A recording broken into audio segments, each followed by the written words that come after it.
transmettre une histoire qui, à mon avis, est assez méconnue, celle de la communauté des Juifs de Tunisie. Par exemple, dans les immeubles, il y avait une véritable vie communautaire que je décris dans mon roman.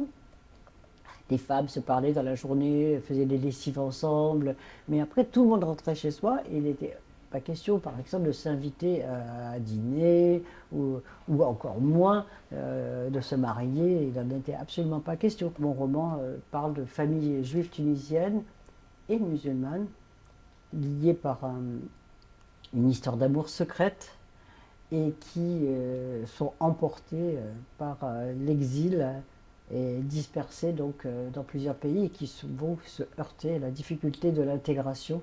Comment faire face d'abord au rejet de l'étranger, qui a existé en France pour les Juifs qui sont arrivés en France et qui a existé aussi en Israël vis-à-vis de Juifs qui étaient considérés comme des Juifs inférieurs, des Juifs orientaux, les séfarades. Ce qui était important, c'était de raconter à la fois la vie d'avant, comment ça se passait avant, dans un milieu finalement peu connu et très intéressant, et ensuite comment tout ça, ça a été un petit peu broyé par l'exil, que ce soit l'exil en France, l'exil en Israël.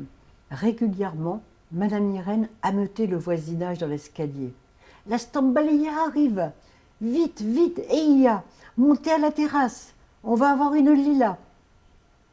On entendait se rapprocher une sorte de fanfare menée par 2 ou 3 troubadours arabes en haillons, tenant en laisse une chèvre.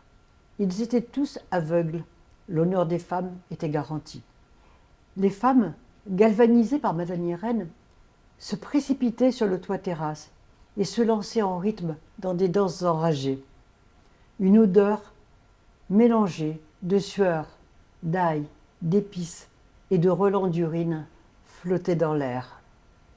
Madame Irène était toujours la première à tomber en transe.